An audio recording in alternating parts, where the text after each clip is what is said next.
Hello റാപ്സോലിയ, എല്ലാവർക്കും പുതിയൊരു വീഡിയോയിലേക്ക് സ്വാഗതം. ഇന്ന് എൻ്റെ കൂടെ ഉള്ളതാണ് ദ ലേറ്റസ്റ്റ് ബജാജിൻ്റെ പൾസർ N160. ഇതിൻ്റെ ഒരു ബിഗ് ബ്രദറായിട്ടുള്ള ബജാജിൻ്റെ പൾസർ N250 നമ്മൾ കഴിഞ്ഞ ആഴ്ച കണ്ടതായിരുന്നു. അതിൽ നിന്ന് കുറേയേറെ സിമിലർ സംഭവങ്ങൾ നമ്മുടെ ഈ ഒരു ബീസ്റ്റിലുണ്ട് കേട്ടോ. സോ നമുക്ക് അതെന്തൊക്കെയാണെന്ന് നോക്കിയാലോ. നമുക്ക് പെയിൻറ്റ് സ്കീമിൽ നിന്ന് തന്നെ സ്റ്റാർട്ട് ചെയ്യാം. ഇതിലൊരു ഗ്ലോസി ബ്ലാക്ക് പെയിൻറ്റ് ഫിനിഷാണ് വരുന്നത്, കൊള്ളാം. പിന്നെ നമുക്ക് സ്റ്റിക്കർ വൈസ് ഇതുവരെ കാണാത്ത രീതിയിൽ ലൈക്ക് ഒരു മേറ്റ്, ഒരു അധികം ലൈക്ക് ഡിസൈനൊന്നുമില്ല, പക്ഷേ ഒരു മേറ്റ് പ്രോപ്പർ പ്ലെയിൻ സ്റ്റിക്കറിങ് വരുന്നുണ്ട്. കാണാൻ ഒരു ഭംഗിയുണ്ട് കേട്ടോ ആ ഒരു സ്റ്റിക്കറിങ്.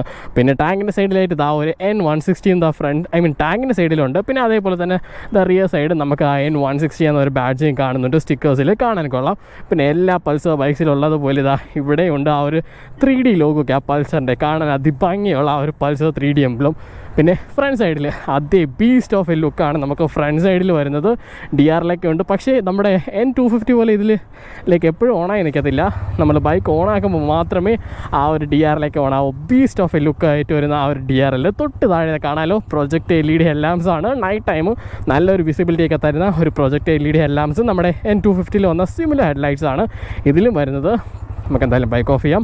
പിന്നെ നമുക്കിതാ ഇൻഡിക്കേറ്റേഴ്സ്, അവിടെയും നമുക്ക് സിമിലർ ആണ്. LED ഇൻഡിക്കേറ്റേഴ്സും തരുന്നുണ്ട് ഈ ഒരു ബജാജ് പൾസർ N160. പിന്നെ നമുക്ക് റിയർ സൈഡ് അവിടെയും സിമിലർ ആണ്. നമുക്ക് സിമിലർ ആയിട്ടുള്ള ടെയിൽ ലൈറ്റ്സും വരുന്നുണ്ട് കേട്ടോ. ഇവിടെ ഒരു LED ടെയിൽ ലൈറ്റ്സ് ആണ് വരുന്നത്. കാണാനും വളരെയധികം ഭംഗിയുണ്ട്. പക്ഷേ ഇപ്പോൾ ഇത് ഓക്കെ, അത് ഞാൻ ആദ്യം വിചാരിച്ചത് മഴവെള്ളം കയറിയിരിക്കാൻ അല്ല കേട്ടോ. ചെറിയൊരു പാറ്റേൺ ആണ്, ഒരു ഡിസൈൻ പാറ്റേൺ ആണ് വരുന്നത്. കാണാനൊക്കെ ഒരു ഭംഗിയുണ്ട്. നമുക്ക് പിന്നെ സീറ്റ്സിലോട്ട് നോക്കുമ്പോൾ നമ്മുടെ N250 കണ്ട പോലെ സ്പ്ലിറ്റ് സീറ്റ് സെറ്റപ്പാണ് ഇതിലും വരുന്നത്. കംഫർട്ടിൻ്റെ കാര്യം ഓഫ് കോഴ്സ് നമുക്ക് റൈഡറിനാണ് കുറേ കൂടി നല്ല കംഫർട്ട് കിട്ടുന്നത്. പില്ലിനെക്കാട്ടി പില്ലിൻ്റെ പാഡിങ് കുറച്ചൊന്ന് ഹാർഡറാണ്. അതുകൊണ്ട് തന്നെ കംഫർട്ട് വൈസ് പില്ലിന് അത്രമാത്രം ഒരു ഗംഭീര കംഫർട്ടൊന്നുമില്ല, പക്ഷേ റൈഡറിന് അത്യാവശ്യം നല്ല കംഫർട്ട് കിട്ടുന്നുണ്ട്. നമുക്ക് ബൈക്കിലോട്ട് കയറാം അല്ലേ. ബൈക്കിലോട്ട് കയറുമ്പോൾ സീറ്റ് ആയിട്ടുള്ളൊരു വ്യത്യാസം വരുന്നുണ്ട്. നമ്മുടെ N250 795 മില്ലിമീറ്റർ ആണെങ്കിൽ ഇവിടെ 805 ആണ്, അതായത് കുറച്ചുകൂടി സീറ്റായിട്ടുണ്ട്. അതുകൊണ്ട് തന്നെ എനിക്ക് പ്ലാനറ്റ് ഫുഡ് ഉണ്ട്. നിങ്ങൾക്കിനി ഒരു 5 ഫുട്ട് 4 5 ഫുട്ട് 5 ഒക്കെ ആയാലും ഒരു ടിപ്ടോ ആണെങ്കിൽ മാക്സിമം കിട്ടേണ്ടതാണ് ഈ ഒരു സീറ്റ് ഹൈറ്റിലും. അതുകൊണ്ട് അതൊരു ഇഷ്യൂ മാറുന്നില്ല. പിന്നെ വെയിറ്റ് ഒരു 152 കിലോഗ്രാമാണ് ഈ ഒരു ബജാജിൻ്റെ പൾസർ N160 വെയിറ്റ്. പാർക്കിങ്ങിലോട്ട് ഇത് മൂവ് ചെയ്യാനൊന്നും ഒരു ബുദ്ധിമുട്ടുമില്ല, എളുപ്പത്തിൽ തന്നെ മൂവ് ചെയ്യാനും പറ്റുന്നുണ്ട് കേട്ടോ. പിന്നെ നമുക്ക് ടൈപ്പ് A ഒരു ചാർജിങ് പോർട്ട് വരുന്നുണ്ട്. ഇത് നമ്മുടെ പൾസർ N250 കണ്ടതുപോലെ തന്നെയാണ്. പിന്നെ ഹാൻഡിൽ ബാർ സ്വിച്ചസും വളരെ സിമിലറാണ്. ഇവിടെ പാസ് ബട്ടൺ, ഡിം എല്ലാം integrated, single switch, mode button വരുന്നുണ്ട്. ഇൻഡിക്കേറ്റേഴ്സ്, താഴെ ഹോൺ, റൈറ്റ് സൈഡിൽ കിൽ സ്വിച്ച്, നമ്മുടെ ലൈറ്റിന് വേണ്ടി ഡെഡിക്കേറ്റഡ് ആയിട്ടൊരു ഓൺ ഓഫ് ബട്ടണും താഴെ ഇഗ്നിഷനും. വെരി ബേസിക് നമ്മൾ N250 കണ്ടതാണ്. പിന്നെ മീറ്റർ കൺസോൾ നോക്കുമ്പോൾ പിന്നെ കീസ് ഇവിടെ ചെക്കൗട്ട് ചെയ്യാം, അതും സിമിലറാണ്. നമ്മുടെ N250 കണ്ടുന്ന സിമിലർ കീസാണ് നമ്മുടെ ഈ ഒരു ബജാജ് പൾസർ N160 വരുന്നത്. കൊള്ളാം. ഡിസൈൻ വൈസൊക്കെ നമ്മൾ പറഞ്ഞതാണ്, കുറച്ചുകൂടി നല്ലൊരു ഡിസൈനുണ്ട്. ലൈക്ക് ബജാജിൻ്റെ ലോഗോ ഒക്കെ എൻഗ്രേവ് ചെയ്തിരുന്നുണ്ട്. നമ്മുടെ ക്ലാസിക് 125-നെക്കാട്ടിക്ക് എന്തുകൊണ്ടും മികച്ച ഒരു കീയാണിത്. മീറ്റർ കൺസോൾ ചെക്കൗട്ട് ചെയ്യാം. സിമിലർ മീറ്റർ കൺസോളാണ്. സൈഡിലായിട്ട് വാർണിങ്സ് വരുന്നുണ്ട്. മുകളിൽ ടാക്കോമീറ്റർ ടൈം കാണുന്നുണ്ട്. പിന്നെ സ്റ്റാൻഡ് ഇൻഡിക്കേഷൻ ഓഫ് ചെയ്തോ ഇപ്പോൾ നോക്കട്ടെ. ഓക്കെ, നമുക്ക് സൈഡ് സ്റ്റാൻഡ് ഇപ്പോഴും ഉണ്ട്. ലൈക്ക് ഓൺ ആക്കുമ്പോഴേ സൈഡ് സ്റ്റാൻഡിൻ്റെ ഇത് വരുന്നുള്ളൂ. പിന്നെ കാണാമല്ലോ ബ്ലൂടൂത്തിൻ്റെ സിമ്പിൾ ഇങ്ങനെ മിന്നി കത്തിപ്പോയത്, അതേ ബ്ലൂടൂത്ത് കോമ്പാക്റ്റബിളൊക്കെ തന്നെയാണ്. പിന്നെ സൈഡിലായിട്ട് fuel indication, gear position indicator, നമുക്ക് സ്പീഡോമീറ്റർ കിട്ടുന്നുണ്ട്. തൊട്ട് താഴെ ഓഡോമീറ്റർ. പിന്നെ സിംഗിൾ പ്രസ് ചെയ്യുമ്പോൾ നമുക്ക് ഓഡോമീറ്റർ മാറി ട്രിപ്പ് A ഒന്ന്, പിന്നെ ട്രിപ്പ് B ഉണ്ട്. അപ്പോൾ 2 ട്രിപ്പ് മീറ്റർ ഉണ്ട്. പിന്നെ നമുക്ക് റൈഡിംഗ് മോഡ് പകരം ഇതിൽ ABS മോഡും വരുന്നുണ്ട്. നമ്മുടെ N250 പോലെ തന്നെയാണ് 3 ABS mode. Road, rain, off road. Double press ചെയ്യുമ്പോൾ റോഡ് മാറി റെയിൻ ആയിട്ടുണ്ട്, റെയിൻ മാറി ഓഫ് റോഡ് ആയിട്ടുണ്ട്. എന്നാലും കുറച്ചുകൂടി നല്ലൊരു ബ്രേക്കിംഗ് ബൈറ്റ് നമുക്ക് ഓഫ് റോഡിൽ കിട്ടുന്നുണ്ട് കേട്ടോ. പിന്നെ നമുക്ക് റെയിനിലാണ് ഏറ്റവും കൂടുതൽ ABS നമ്മുടെ കണക്ട് ചെയ്ത് നിൽക്കുന്നത്. അതായത് ABS മൊത്തത്തിൽ അങ്ങ് ആക്റ്റീവ് ആവുകയാണ്. മഴയത്ത് നിൻ്റെ ടയർ ലോക്കോ ആവത്തേ ഇല്ലെന്ന് നിർബന്ധം പറയുന്നുണ്ട്. നമുക്കെന്തായാലും അടുത്തതായിട്ട് ഇതിൻ്റെ ബ്യൂട്ടിഫുൾ എഞ്ചിനെ പറ്റി പറയാം അല്ലേ. ഇതിൽ വരുന്നത് ഒരു 160.3 cc single cylinder air plus oil cooled ആയിട്ടുള്ള എഞ്ചിനാണ് നമ്മുടെ ഈ ഒരു ബജാജ് പൾസർ N160 വരുന്നത്. ബ്യൂട്ടിഫുൾ എഞ്ചിൻ തന്നെയാണ്. അത്യാവശ്യം നല്ല പവറും ഉണ്ട്. ഒരു 160 വെച്ച് നോക്കുമ്പോൾ പവറും ഉണ്ട്, അതേപോലെ തന്നെ പെർഫോമൻസും ഉണ്ട്, മൈലേജും ഉണ്ട്, നല്ല കംഫർട്ടും എല്ലാം കൊണ്ടുതന്നെ ഒരു ഗംഭീര എഞ്ചിൻ തന്നെയാണ് നമ്മുടെ ഈ ഒരു 160 വരുന്നത്. പവർ ഫിഗേഴ്സ് അല്ലേ, അതായത് ഇതിലൊരു 17 PS പവറും ഒരു 14.6 Nm ഓഫ് ടോർക്കുമാണ് ഈ ഒരു 160 സിംഗിൾ സിലിണ്ടർ എഞ്ചിന് പ്രൊഡ്യൂസ് ചെയ്യാൻ സാധിക്കുന്നത്. പിന്നെ നമുക്ക് പെർഫോമൻസ് മാത്രം പോരല്ലോ, അത് പിടിച്ചു നിർത്താനുള്ള ബ്രേക്കിങ്ങും വേണ്ടേ. അതും നമ്മുടെ N250 കടമെടുത്തിട്ടുണ്ട്. നമുക്ക് ഫ്രണ്ടിൽ ഒരു 300mm ഡിസ്ക് റോട്ടേഴ്സ്, അവിടെ ഗ്രിമിക്കേര 2 piston കാലിപ്പേഴ്സ് വരുന്നുണ്ട്. ബ്രേക്കിംഗ് ബൈറ്റൊക്കെ നമ്മുടെ N250 പോലെ തന്നെയാണ്. അത്യാവശ്യം നല്ല ഷാർപ്പായിട്ടുള്ള ബ്രേക്കിംഗ് ബൈറ്റ് നമുക്ക് ഇതിലും കിട്ടുന്നുണ്ട്. പിന്നെ നമുക്ക് റിയർ സൈഡ് 230mm ആണ്, അവിടെയും സിംഗിൾ പിസ്റ്റൺ കാലിപ്പേഴ്സ് ഗ്രിമിക്കേര. അതുകൊണ്ട് ബ്രേക്കിംഗ് കംപ്ലീറ്റ്ലി നമ്മുടെ N250 അതേപോലെ എടുത്ത് വെച്ചിട്ടുണ്ട്. സോ അതുകൊണ്ടൊക്കെ തന്നെ നല്ല ബ്രേക്കിംഗ് ബൈറ്റും പരിപാടികളും എല്ലാം ഉണ്ടായിരുന്നു. സസ്പെൻഷനും നമ്മുടെ N250 അതേപോലെ വന്നിട്ടുണ്ട്. ദാ ഒരു 37mm USD ഫോക്സ് ആണ് വരുന്നത്. സോഫ്റ്റ് റൈറ്റൊക്കെ തന്നെയാണ് സെറ്റ് ചെയ്ത് വെച്ചേക്കുന്നത്. സോ കംഫർട്ടിൻ്റെ കാര്യത്തിലൊന്നും മോശം പറയാനായിട്ടും ഇല്ല. ഈ ഒരു 37mm USD ഫോക്സിൻ്റെ കാര്യത്തിൽ റിയർ സൈഡ് ഇതാ മോണോഷോക്ക് വരുന്നുണ്ട്. നൈട്രോക്സ് ഒക്കെയാണ്, അല്ലെങ്കിൽ നമുക്ക് പ്രീലോഡൊക്കെ അഡ്ജസ്റ്റ് ചെയ്യാൻ സാധിക്കുന്ന രീതിയിലുള്ള ഒരു ബ്യൂട്ടിഫുൾ മോണോഷോക്ക് സസ്പെൻഷനും വരുന്നുണ്ട്. പക്ഷേ ഈ സസ്പെൻഷൻ ഒരു ഡൗൺ സൈഡ് എന്ന് പറയുന്നത് നമുക്ക് എന്തായാലും ഓട്ട് ചെയ്തിട്ടായി പറയാം അല്ലേ ആ കാര്യങ്ങളൊക്കെ. പിന്നെ ടയർസ് നോക്കുമ്പോൾ ടയർസിൻ്റെ സൈഡിൽ ചേഞ്ച് വന്നിട്ടുണ്ട്. നമുക്ക് MRFൻ്റെ ടയർസ് തന്നെയാണ്, സാപ്പ ടയർസ് തന്നെയാണ്. പക്ഷേ നമുക്കിപ്പോൾ 100 സെക്ഷൻ ടയർസാണ് ഫ്രണ്ട് സൈഡിൽ വരുന്നത്. ഒരു 130 സെക്ഷനാണ് റിയർ സൈഡ് വരുന്നത്. ടയർ സൈസ് കുറച്ചൊന്നും ചെറുതാക്കിയിട്ടുണ്ട് നമ്മുടെ ഒരു കുട്ടി ലൈക്ക് N250 N160 വന്നപ്പോൾ. എന്ന് വെച്ചാൽ കുഴപ്പമൊന്നുമില്ല, ഇപ്പോഴും പ്രോപ്പർ ഗ്രിപ്പും പരിപാടികളും എല്ലാം തന്നെ ഉണ്ട്. പിന്നെ നമുക്ക് ഗ്രൗണ്ട് ക്ലിയറൻസ് കുറച്ചൊന്നും കൂടിയിട്ടുണ്ട്, ലൈക്ക് 5mm കൂട്ടിയിട്ടുണ്ട്. ഇപ്പോൾ ഒരു 170mm ഗ്രൗണ്ട് ക്ലിയറൻസും ഉണ്ട് കേട്ടോ ഈ ഒരു ബ്യൂട്ടിഫുൾ ബജാജ് പൾസർ N160. അപ്പോൾ നമുക്ക് എന്തായാലും ഒരു ഷോർട്ട് ഡ്രൈവ് പോകുന്നതിന് മുന്നേ ഈ ഒരു ബ്യൂട്ടിഫുൾ എഞ്ചിൻ്റെ സൗണ്ട് കൂടി ഒന്ന് കേട്ടാലോ. എക്സോസ്റ്റിൽ ചേഞ്ച് കാണാമല്ലോ. ഇപ്പോൾ അണ്ടർബെല്ലി എക്സോസ്റ്റാണ് വരുന്നത്. നമ്മുടെ ബജാജിൻ്റെ പൾസർ N250 പോലെ അല്ല കേട്ടോ, ന്യൂട്രലാണ്. കൈ കൊടുത്ത് നോക്കാം നമ്മുടെ 250 പോലെയാണോ സൗണ്ട് ചെയ്യുന്നതെന്ന്. അല്ല, ഡിഫറെൻ്റ് ആണ്. ചെറിയൊരു ഗ്രണ്ടൊക്കെ ഉണ്ട് കേട്ടോ ലോവർ RPM തന്നെ.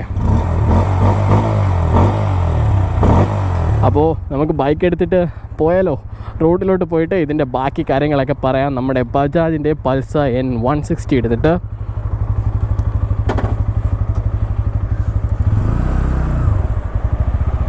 അങ്ങനെ നമ്മൾ ഇതാ മെയിൻ റോഡിലൂടെ എത്തിയിട്ടുണ്ട്. നമുക്ക് പൾസർ N160 കാര്യങ്ങളൊക്കെ നോക്കിയാൽ നമുക്ക് മിറേഴ്സിൽ നിന്ന് തന്നെ സ്റ്റാർട്ട് ചെയ്യാം. മിറേഴ്സ് നമ്മുടെ N250 കണ്ടുവന്ന സിമിലർ മിറേഴ്സ് പോലെ ഫീൽ ചെയ്യുന്നുണ്ട്. ഡിസൈൻ ഇപ്പോഴും ഷാർപ്പാക്കിയിട്ടില്ല. ഇതിലും ഓൾമോസ്റ്റ് കേർവ്ഡ് ആയിട്ടുള്ള സംഭവങ്ങളൊക്കെയാണ് കൊടുത്തേക്കുന്നത്. പക്ഷേ പിറകിൽ വരുന്ന കാര്യങ്ങളെല്ലാം പ്രോപ്പറായിട്ട് കാണാനും സാധിക്കുന്നുണ്ട്. പിന്നെ ബ്രേക്കിംഗ് കാര്യങ്ങളും പറയുമ്പോൾ പറയണ ആവശ്യമുണ്ടോ? സത്യം പറഞ്ഞാൽ ഇത് നമ്മുടെ N250 വന്ന സിമിലർ ബ്രേക്സ് ആണ് വരുന്നത്. ഞാൻ പറയുന്നതിനെക്കാട്ടി കാണിച്ചു തരാം. ലൈക്ക് കാണാലോ, ഫ്രണ്ട് ബ്രേക്സ് മാത്രമാണ് ലൈക്ക് റെയിൻ മോഡാണ് ഇപ്പോൾ കിടന്നത്. അതുകൊണ്ട് ABS കുറച്ചുകൂടി എക്സ്ട്രാ ഒരു പിടുത്തമൊക്കെ പിടിച്ചുകൊണ്ടാണ് ഡിസ്റ്റൻസ് ഇത്ര കൂടിയത്. നേരെ മറിച്ച് നമ്മളിപ്പോൾ ഓഫ് റോഡാണ് കിടക്കുന്നുണ്ടെങ്കിൽ അതുകൂടി ഒന്ന് ട്രൈ ഔട്ട് ചെയ്യാം അല്ലേ. ABS ഓഫ് റോഡ് പോകുമ്പോൾ എന്തുമാത്രം ചേഞ്ച് വരുന്നുണ്ടെന്ന് നോക്കാം. സിഗ്നലിൻ്റെ അപ്പുറത്ത് നമുക്കൊന്ന് നിർത്താം. ചുമ്മാ ബ്ലോക്കൊക്കെ ഉണ്ടാക്കേണ്ട ആവശ്യമില്ലല്ലോ. ഓക്കെ, കുറച്ചുകൂടി നല്ലൊരു ബ്രേക്കിംഗ് ബൈറ്റ് എനിക്ക് ഫീൽ ചെയ്യുന്നുണ്ട്. നമ്മുടെ റെയിനിൽ ഇതിലോട്ട് മാറിയപ്പോൾ തന്നെ അറ്റ് എ ടൈം നമുക്ക് പെട്ടെന്ന് നമുക്ക് അറിയാൻ പറ്റും. ആ ഒരു ഡിഫറൻസ് നന്നായിട്ട് മനസ്സിലാവുന്നുണ്ട്. So braking bite is definitely good ഈ ഒരു ബജാജ് പൾസർ N160 കാര്യത്തിൽ.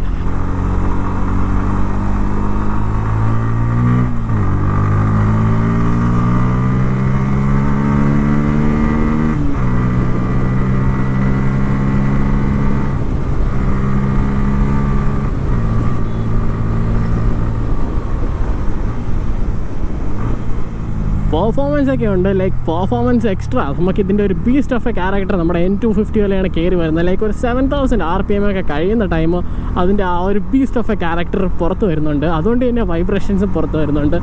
N250 പോലെ തന്നെയാണ് നമുക്കത് ആ ലിവേഴ്സ്, ഹാൻഡിൽ ബാർസ്, ഫുഡ് പെക്സിൽ ചെറുതായിട്ടാണ് അറിയുന്നത്. പക്ഷേ കുഴപ്പമില്ല, ആ ഒരു ക്യാരക്ടർ എത്തുന്ന ടൈം നമ്മൾ ആ ഒരു ക്യാരക്ടറിലോട്ട് പോകും, അല്ലാതെ വൈബ്രേഷൻസ് മൈൻഡ് ചെയ്യാൻ പോകുന്നില്ല. ഇനി അഥവാ നിങ്ങൾക്ക് വൈബ്രേഷൻസ് ഒന്നും വേണ്ട, കംഫർട്ടബിളായിട്ട് വൈബ്രേഷൻ ഫ്രീ റൈഡാണ് വേണ്ടതെങ്കിൽ ലൈക്ക് ഒരു 5500 RPM ഒക്കെ പിടിച്ച് പോയാൽ മതി. Like perfect power, I mean ഒരു ബൈക്കിന് വേണ്ടിയിട്ടുള്ള ഒരു 160 ലൈക്ക് ഒരു 160cc വേണ്ടിയിട്ടുള്ള പവറും തരുന്നുണ്ട്. അത്യാവശ്യം നല്ല കംഫർട്ടബിളായിട്ട് വൈബ്രേഷൻ ഫ്രീ ആയിട്ട് പോകാനും പറ്റും അത്തരം RPMലൊക്കെ. പിന്നെ ഇതേപോലത്തെ ട്രാഫിക്കിലൊക്കെ വന്ന് പെട്ടുപോയാലും പേടിക്കേണ്ട ആവശ്യമില്ല. ലൈക്ക് ഒരു 10 മിനിറ്റൊക്കെ ട്രാഫിക്കിൽ നിൽക്കേണ്ടി വന്നാലും കുഴപ്പമില്ലാതെ എൻജിൻ അത്യാവശ്യം നമ്മളെ ബുദ്ധിമുട്ടിക്കത്തില്ല. Like air plus oil cooled ഉള്ളതിൻ്റെ തന്നെ എൻജിൻ പെട്ടെന്നൊക്കെ തന്നെ ആ ഒരു ഹീറ്റ് ഡെസിപ്പേഷൻ നടത്തുന്നുണ്ട്. പിന്നെ കംഫർട്ട് വൈസ് കിടിലം തന്നെയാണ്. നമ്മുടെ N250 പോലെ തന്നെ നല്ല സോഫ്റ്റ് ആയിട്ടുള്ള സസ്പെൻഷനാണ് വരുന്നത്. അതുകൊണ്ട് തന്നെ നല്ല കംഫർട്ട് കിട്ടുന്നുണ്ട്. പക്ഷേ പില്ലിയൻ്റെ സൈഡ് ഇത്തവണ നമുക്ക് N250 പോലെ അല്ല, പില്ലിയൻ്റെ കംഫർട്ട് കുറച്ചുകൂടി കുറവാണ് comparing to the N250. Suspension even though soft ആയാൽ പോലും ആ ഒരു പാഡിങ് കുറച്ചുകൂടി ഹാർഡർ ആയതുകൊണ്ട് തന്നെ ലൈക്ക് കംഫർട്ട് കുറവാണ് ലൈക്ക് പില്ലിന് വേണ്ടി. പക്ഷേ റൈഡ് ഐ മീൻ സോളോ റൈഡാണ്, റൈഡറിന് മാത്രമാണെങ്കിൽ നല്ല കംഫർട്ടുണ്ട്. പിന്നെ മൈലേജും കാര്യങ്ങളും പറയുമ്പോൾ നമുക്ക് ഇതിലിപ്പോൾ 12 ലിറ്ററിൻ്റെ ഫ്യൂൽ ടാങ്ക് ആണ്. ആൻഡ് മൈലേജ് നമുക്കൊരു 45 to 50 km/ലിറ്ററൊക്കെ എക്സ്പെക്ട് ചെയ്യാൻ സാധിക്കുന്നുണ്ട് ഈ ഒരു 160cc എഞ്ചിനിൽ. അത് കുറവാണെന്ന് ചോദിച്ചാൽ ലൈക്ക് ഇതിനെക്കാട്ടി മൈലേജ് തരുന്ന 150cc ബൈക്സും ഉണ്ട്. പക്ഷേ ക്യാരക്ടർ വൈസ് ഇതൊന്ന് മാത്രമേ ഉള്ളൂ. ലൈക്ക് അത്യാവശ്യം മൈലേജൊക്കെ വേണ്ടി പിടിച്ച് പോകണമെങ്കിൽ ലൈക്ക് ഒരു മിഡ് RPM ഒക്കെ പിടിച്ച് പോയാൽ മതി. അത്യാവശ്യം നല്ല പവറും കിട്ടുന്നുണ്ട്, നല്ലൊരു ഡീസൻറ്റ് മൈലേജ് കിട്ടും. അഥവാ നിങ്ങൾക്ക് പവർ മാത്രം മതിയെങ്കിൽ ഡെഫിനറ്റ്ലി പവർ മാത്രമായിട്ടും തരുന്നുണ്ട്. പക്ഷേ അതിൻ്റെ കൂടെ കുറച്ച് വൈബ്രേഷൻസും ഉണ്ടെന്ന് മാത്രമേ ഉള്ളൂ ഒരു പോരായ്മയായിട്ട്. ബ്രേക്കിംഗ് ഉണ്ട്, നല്ല ബ്രേക്കിംഗ് കിട്ടുന്നുണ്ട്. സസ്പെൻഷൻ കുറച്ചുകൂടി സ്റ്റിഫർ ആയിരുന്നതിൽ ലൈക്ക് റൈഡ് ഫീൽ കുറച്ചുകൂടി നന്നായി എന്നുള്ളൊരു പേഴ്സണൽ ഒപ്പീനിയൻ ഉണ്ട്. ഇതിപ്പോൾ കുറച്ചൊന്ന് സോഫ്റ്റ് ആയിട്ടാണ് കിടക്കുന്നത്. അത് എല്ലാ സിറ്റുവേഷനിലും ഓക്കെ അല്ല. ലൈക്ക് നല്ല കോണേഴ്സൊക്കെ വരുന്നുണ്ടെങ്കിൽ കുറച്ചുകൂടി എൻജോയ് ചെയ്യാൻ എന്തായാലും കുറച്ചുകൂടി നല്ല സ്റ്റിഫറായിട്ടുള്ള സസ്പെൻഷൻസ് ഡെഫിനറ്റ്ലി വേണ്ടി വരും. ആൻഡ് ഫൈനലി നമ്മുടെ ബജാജ് പൾസർ N160യുടെ പ്രൈസിങ്ങിനെ പറ്റി നോക്കുമ്പോൾ ഇപ്പോൾ കറൻ്റ്ലി നമ്മുടെ ട്രിവാൻഡ്രത്തുള്ള വഴുതക്കാട് പയനീർ ബജാജിൽ നിന്നാണ് ഞാൻ ബൈക്ക് എടുത്തത്. അവിടെ കോസ്റ്റ് ഐ മീൻ അവിടെ വരുന്നത് ലൈക്ക് 1,30,000 rupees എക്സ്ഷോറൂം പ്രൈസിങ്ങിനാണ്. ആൻഡ് അവിടെ തന്നെ നമ്പറും സംഭവങ്ങളെല്ലാം തന്നെ തരുന്നുണ്ട്. സോ ഡെഫിനറ്റ്ലി കോൺടാക്ട് ചെയ്യാം നിങ്ങൾക്ക് ഈ ഒരു ബൈക്ക് ബജാജിൻ്റെ പൾസർ N160 വേറെ ഏതെങ്കിലും ബജാജിൻ്റെ ബൈക്സ് വേണമെങ്കിലോ അവരെ ഹെൽപ്പ് ഔട്ട് ചെയ്യാൻ പറ്റുന്നതാണ് ലൈക്ക് ഈ ഒരു നമ്പറിൽ കോൺടാക്ട് ചെയ്ത് കഴിഞ്ഞാൽ. ആൻഡ് പ്രൈസിങ് ഇപ്പോൾ ഞാൻ പറഞ്ഞായിരുന്നല്ലോ, നമ്മുടെ ബജാജിൻ്റെ പൾസർ N250 ഓൾമോസ്റ്റ് 90% സംഭവങ്ങൾ നമ്മൾ ഇതിൽ കിട്ടുന്നുണ്ട്. അതുകൊണ്ടാണ് ഈ ഒരു പ്രൈസിങ് വരുന്നത്. അതുകൊണ്ട് തന്നെ വേർത്ത് ഇറ്റ് ആണെന്ന് ചോദിച്ചാൽ അത്യാവശ്യം നല്ല വേർത്ത് ഇറ്റ് തന്നെയാണ് ഈ ഒരു പ്രൈസിങ് ആയാൽ പോലും. ഓക്കെ ഗൈസ്, അപ്പോൾ അതൊക്കെ തന്നെയായിരുന്നു നമ്മുടെ ബജാജിൻ്റെ പൾസർ N160യുടെ വീഡിയോ ആയിട്ട് പറയാനായിട്ടുള്ളത്. ഞാൻ വേണ്ട ഡീറ്റെയിൽസ് എല്ലാം തന്നെ പറഞ്ഞു തന്നെന്ന് വിശ്വസിക്കുന്നു. സോ നമുക്ക് അടുത്തൊരു വീഡിയോയിൽ കാണാം. അതുവരേക്കും ബൈ.